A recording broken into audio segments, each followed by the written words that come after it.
For a very long time now, I've been trying to answer what seems a simple question, but in reality is possibly one of the hardest questions known to man. Many people across history have tried answering this question, and that simple question is, what is it to be alive? Why are we alive? What it is to be? And it's not necessarily an easy question to answer. There's a lot of variables in play. I mean, as humans ourselves, what we are is governed by a ridiculous amount of variables. So many things: religion, political status, environment, upbringing, ethics, morals, codes, friends, family, enemies. It's not exactly a straightforward question to answer. However, while thinking about it, I kind of came to a sort of revelation. It's the best answer I've got in a way, and I'm not going to tell you the answer yet. I'm going to come back to that. But what made me realise it is the fact that humanity in itself is just so unique in the fact that we're sentient. I mean, there is no other species on this planet that can boast sentience. And for all we know, there is no other species within our observable universe, and even the universe in its totality. There is no species that we know of that can boast sentience. Now, there could be. I'm not knocking the fact that there isn't. There's possibly a very good chance that there is, but we haven't discovered them. And if they haven't discovered us, it's one of those things that it's debatable. It's very debatable. Now, the thing is, even if you look at the evolution of the brain, you find out something very, very interesting about humanity, about how we evolved and what we are. Essentially, to keep it brief, I won't go into like neuroanatomy and all that. I'm very rusty with that sort of stuff. But essentially, if you cut the brain into three pieces, you have your part at the back, the middle, and the front, and you analyse kind of how they function. Now, at the back you have sort of like the primal predator part of the brain. This is the part of the brain that has been around throughout the entire history of our evolution. These are like basic things. This is the part of the brain where your optics is registered. It's your eyes connect up to the back of your brain. That's where you register what you see. It also governs a sort of inbuilt gyroscope in a way. You have a sense of yourself in relation to space. And as a predator, that is quite a common trait. You see it in tigers, lions, eagles, foxes, lizards, snakes. They have a sense of where they are in the environment, as well as a depth field. They know how far away things are in relation to themselves, and it allows them to lunge out. It allows them to anticipate their prey's movements, and it allows them to take them down. Now, the funny thing about that is, if we move forward and find the middle part of the brain, it's where things start to get a little bit interesting, and this is sort of the primate area. This is the Homo erectus, sort of early Homo sapiens, all that stuff. This is where we began to develop a sense of ourselves in relation to others. This is where sort of tribes came in. We had tribes, we had leaders, in a way, alpha males. We knew our role in the community, and we also began to develop emotion. This is sort of the emotion, like basic emotion. You find it the same in some animals, like joy, sadness and all that, but this emotion also governs over sort of more developed emotion. We have a greater sense of it at this point. However, if you move forward, and this is the part of the brain that developed only because we accelerated our evolution due to a few factors such as opposable thumbs that we had as primates, which allowed us to manipulate the environment around us, make tools, even in the sense of painting. We developed a culture, spirituality. We also had the predator's eyes, which is a very important ingredient for evolution. And we also developed possibly the most important thing that I'm going to be talking about today, and that's communication.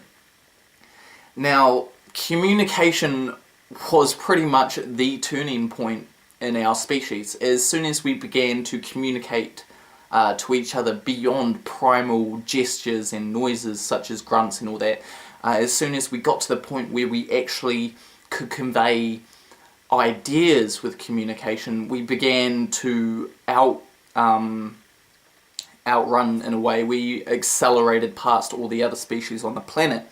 It's a very well-known thing in humanity's history, the fact that we communicated our wisdom and our history to the younger generation, and they carried it to, as they grew old, they carried it to their younger generation, and so on and so forth. So the knowledge and the experience of the earlier generations did not die out as it does for every other species on the planet. Now, this is, as I said, with spirituality, we develop that spirituality. That's quite an important factor. It's the culture that developed from this. That's the front part of the brain. That's essentially the part of the brain that governs you. Not only you, it governs rational thinking, it's logic as well. It's the ability to, I guess you can say, measure things. That's where mathematics and logic and reason came into being. And that's pretty much the major point of what I'm going to be talking about today. It's that concept of self. Because at the start we had the part of the brain that gave us understanding of ourselves in relation to space, and then we had this second part that gave us an understanding of ourselves in relation to others, and then we have this front part of the brain that's quite different. It gave us an understanding of ourselves in relation, in relation to everything. In a way, we could see how we fit in the grand scheme of the cosmos, and although we didn't understand it at that time, we knew it was there.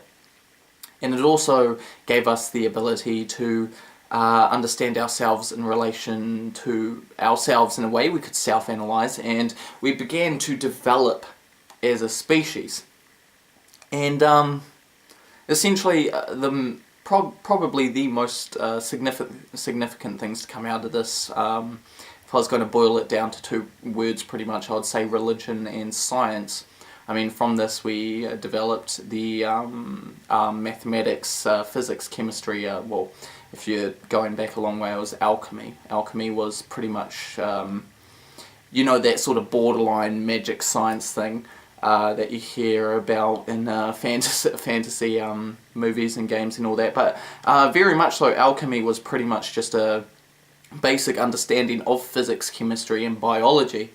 And then you had logic with, you know, the Greek, was it pre-Socrates, I believe, Zeno, I think, where they developed logic and reasonable reason and all those sort of things. But the thing I'm going to be talking about is the concept of belief. I believe, well, there you go, well, the way I see it, belief is the most fundamental and important thing to being human. I mean, any other animal can, you know, get angry at another animal. It can attack it, it can be friends with it, it can be curious, it can be joyful, it can be sad, it can be lonely. They can experience these things. But animals don't believe. They don't have the ability to believe in something. And it's very interesting. I mean, 2,000 years ago, we labelled everything that we didn't understand with God, and so God was everywhere. We knew very little about nature around us, and as we learnt more and more and more, God began to fade away. And although religion still does play a major part in a huge number of people's lives, and the thing is, I'm not knocking religion at all. I have a lot of friends who are of different faiths, Christian, Islam, even my auntie is Buddhist. I myself am quite spiritual. I'm not knocking it at all. I'm just saying the fact is it is developed into such a way that it's almost inconceivable to just sit down and think of us as a species coming up with so many different beliefs and theologies and philosophies and religions. It's based on barely even any evidence. I mean, where is the evidence that God exists? Where is the evidence of all this? And now, I'm not knocking religion and all that. I know you say it's in the Bible, and I totally respect that and all that. But the thing is, it's not very.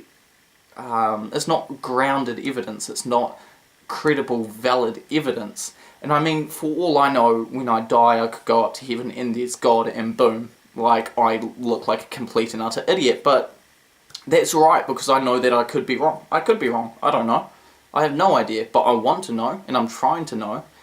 And the fact is, what I believe in is humanity. I believe in humanity. I don't know if you could call it a humanist. I wouldn't say I'm an atheist. I don't believe in God, but I wouldn't say I'm an atheist. And yeah, I believe in the power of humanity. That's what I believe in. Because how I see it, no matter what, if a person is wrong, if a person puts their hand up and says, yo, I believe the entire universe is ruled by a flying ball of spaghetti, and you're just like, why would you believe that? That is just ridiculous. And then that person shoots you in the face for disagreeing.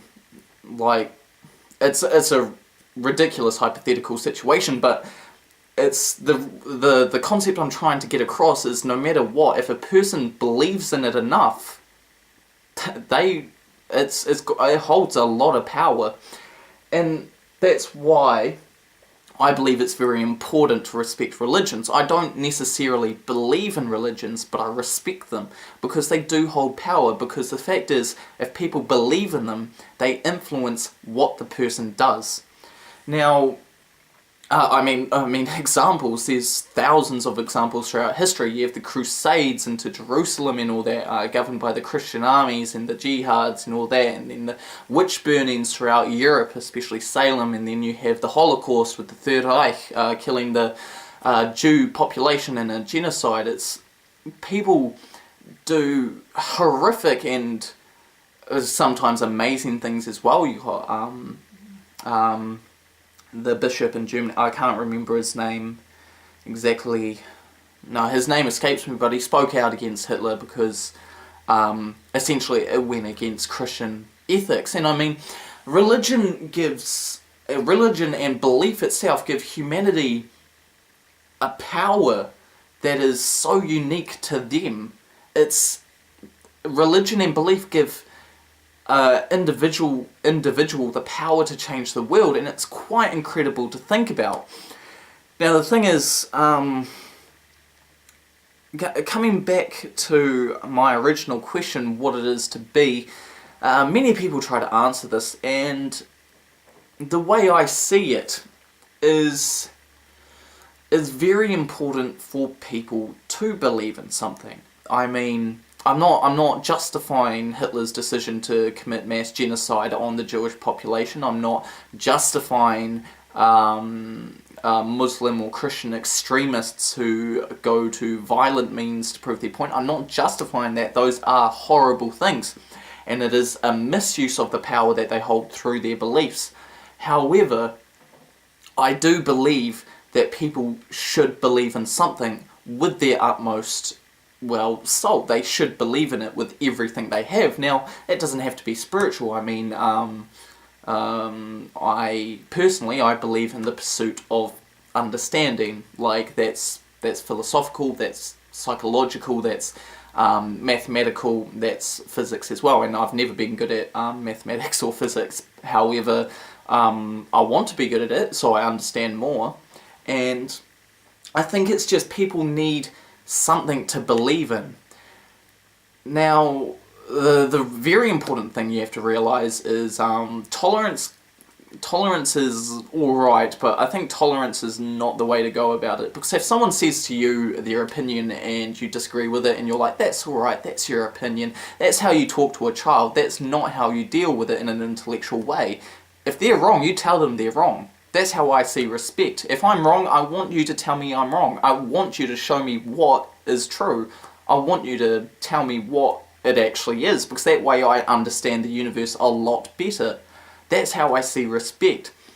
However, I still think it is very important for people to hold different beliefs. I mean, living in a world where there is a plethora of beliefs and cultures and theologies, it's wonderful to behold, because we have this capability of doing it, and you may not necessarily get a better understanding about the physical reality. I mean, there's a very good question Einstein put forward. No, it can't have been Einstein. It was someone. It's like, if there's a tree and I look away from the tree, is the tree still there? Of course it's still there. I mean, if someone else is looking at the tree and you look away from the tree, they're still seeing the tree. That's a very what to say? There's a very literal meaning behind it, but the fact is, beyond our perception there is a physical reality, and through religion you may not understand the physical reality, but you understand the consciousness of the person a lot better, and that gives you an understanding of people in a general sense. It allows you to understand why people live. And the thing is, the way I see it is, the reason that we are alive is to simply be alive. I mean, we've got one shot at it. Why not do everything we can in our power to just do everything we can? Be the smartest you can be the most physically active, be an athlete, be a scientist, be an astronaut, for all I care. I don't care. Be an artist, be a bum, I don't care. So just do something with passion.